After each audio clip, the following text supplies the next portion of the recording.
আসসালামু আলাইকুম। সবাইকে শুভেচ্ছা জানাচ্ছি নতুন একটা রেসিপি দেখার জন্য। আজকে তৈরি করে দেখাবো চিকেন কোন সমোসা। এই সমোসাটা বানিয়ে অনেক দিন কিভাবে সংরক্ষণ করতে পারবেন, সাথে থাকবে সেই টিপসও। এই সমোসাটা বাচ্চাদের অনেক পছন্দের একটা খাবার। এই সমোসাটা বানিয়ে আগে থেকে যদি ডিপ করে রাখা যায়, তাহলে বাচ্চাদের স্কুলের টিফিনে দিতে পারবেন। এরকম সমোসা বানিয়ে যদি পরিবেশন করা যায়, তাহলে ছোট বড় সকলেই পছন্দ করবে। তাহলে চলুন মূল রেসিপিতে চলে যাই। সমোসা বানানোর জন্য প্রথমে আমরা সমোসার শিটটা তৈরি করে নেব। এখানে আমি 2 কাপ ময়দা নেব। এখন দিয়ে দিব স্বাদমতো লবণ। 2 কাপ ময়দার জন্য 2 চামচ তেল নিয়েছি। এখন ময়দার সাথে তেলটাকে খুব ভালো করে মিক্স করে নিব। এই মিশানোর কাজটা যতটা ভালো হবে, সমোসাটাও ততটাই পারফেক্ট হবে। এভাবে মিক্স করতে করতে যখন দেখবেন ময়দাটা মুঠ করলে মুঠো হয়ে গিয়েছে, তখন বুঝবেন সমোসা বানানোর জন্য ময়দাটাই একদম রেডি।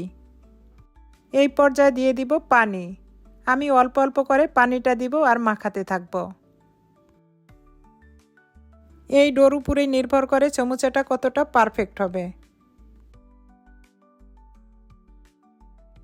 এভাবে ডলে ডলে একটা সফট ডো বানিয়ে নিব। এখন এটাকে ঢেকে 10 মিনিটের জন্য রেস্টে রেখে দিব। এই ফাঁকে আমরা সমোসার জন্য চিকেনটাকে রান্না করে নিব। চিকেনটা রান্না করার জন্য এখানে আমি 2 চামচ তেল নিয়েছি।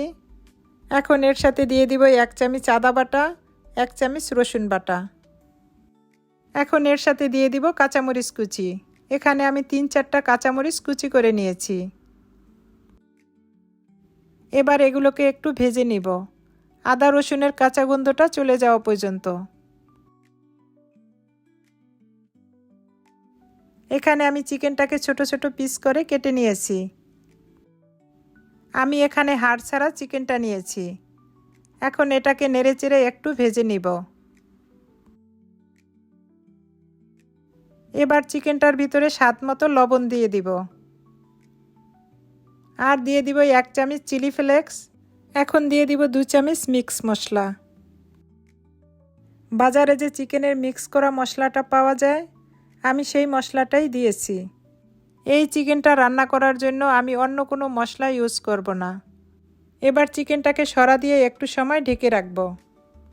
চিকেনটা রান্না করার জন্য কোনো রকম পানি দিব না। চিকেনের গাড় থেকে যেই পানিটা বের হয়ে আসছে, এই পানিটা দিয়েই চিকেনটাকে রান্না করে নিব।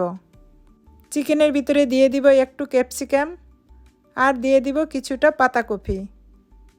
চিকেনের ভিতরে কোনো রকম ভেজিটেবল না দিয়েও কিন্তু সমোসাগুলো বানানো যাবে। এভাবে নেড়েচেড়ে এটাকে একটু সময়ের জন্য ঢেকে রাখব।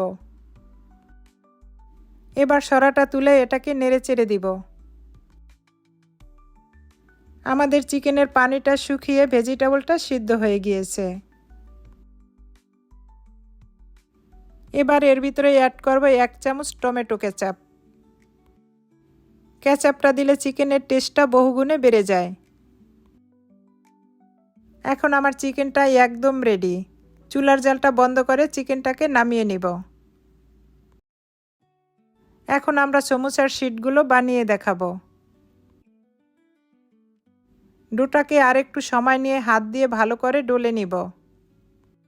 এই ডোটা বানানো যতটা ভালো হবে, সমোসাগুলো ততটাই মুচমুচে হবে। এখন সমোসার শিটের জন্য ছোট ছোট করে লিচি কেটে নেব। সব লিচিগুলো আমি একই মাপের করে নিব। এখানে আমি 12টা লিচি কেটে নিয়েছি। এখান থেকে একটা ডো নিয়ে একটা রুটি বেলে নিব। রুটিটা বেলার সুবিধার জন্য উপরে একটু ময়দা ছিটিয়ে রুটিটাকে বেলে নিব। এই রুটিটা যতটা সম্ভব পাতলা করে বেলে নিতে হবে।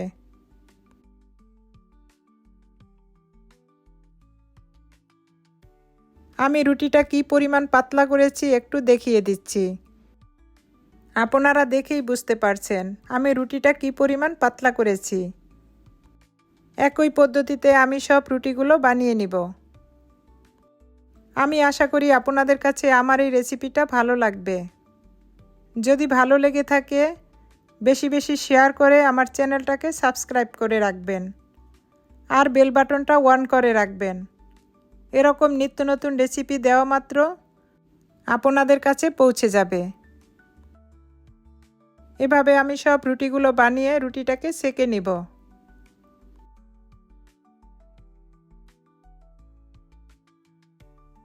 চুলায় একটা ফ্রাই প্যান বসিয়ে ফ্রাই প্যানটা যখন হালকা গরম হয়ে আসবে তখন রুটিটাকে দিয়ে দিব। এই পর্যায়ে চুলার জালটা মিডিয়াম টু লোতে থাকবে। এর থেকে বেশি ভেজে ফেলার দরকার নেই। এখন রুটিটাকে নামিয়ে নিব।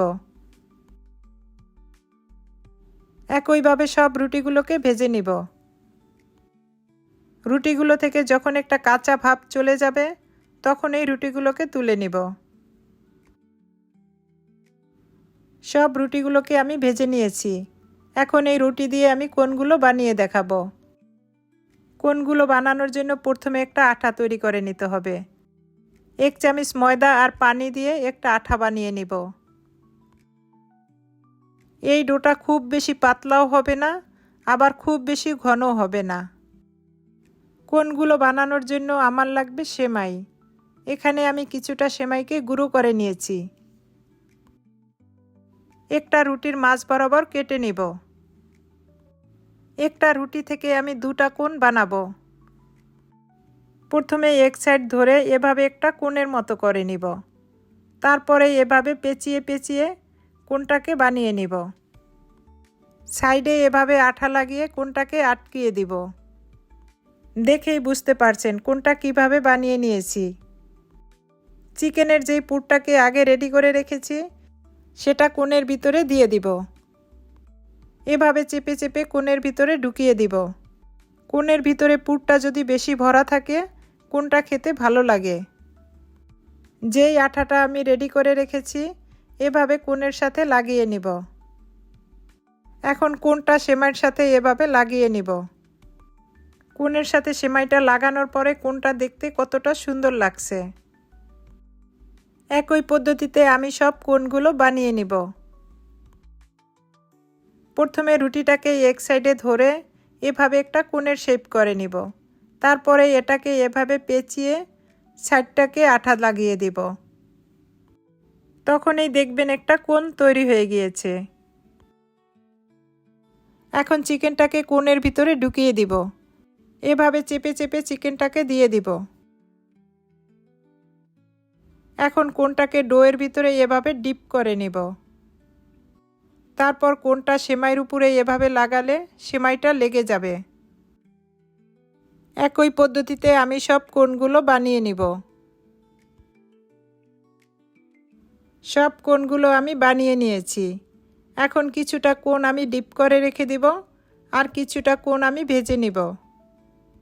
এগুলো ডিপ করে রেখে দিলে খাওয়ার 10 মিনিট আগে বের করে এগুলোকে ভেজে নেবেন। একটা ফ্রাই প্যানে পর্যাপ্ত তেল নিয়ে তেলটাকে গরম করে নিব। যখন কোণগুলো তেলের ভিতরে দিব প্রথমে কোণটাকে ধরে তেলের ভিতরে এভাবে ডিপ করে রাখব। তারপরে তেলের ভিতরে ছেড়ে দিব। এভাবে নেড়েচেড়ে কোণগুলোকে ভেজে নিব। কোণগুলো বানানোর সময় আঠা দিয়ে যদি মুখটাকে ভালো করে সিল করা হয় তাহলে কোণগুলো আর খুলে যাবে না। কোণটা বানানোর সময় এই কাজটা খুব সাবধানে করতে হবে, না হয়তো কোণগুলো ভাজার সময় খুলে যাবে। এভাবে নেড়েচেড়ে ভেজে নিব। এর থেকে আর বেশি ভাজার দরকার নেই। এখন কোণগুলোকে তুলে নিব। দেখুন আমার কোণগুলো দেখতে কতটা ইয়ামি হয়েছে। এই কোণগুলো শুধু দেখতেই সুন্দর না, এটা খেতেও বেশ টেস্টি। এভাবে বানিয়ে যদি বাচ্চাদেরকে দেওয়া যায় অথবা স্কুলের টিফিনে দেওয়া যায় তাহলে বাচ্চারা খুব খুশি হয়ে যাবে।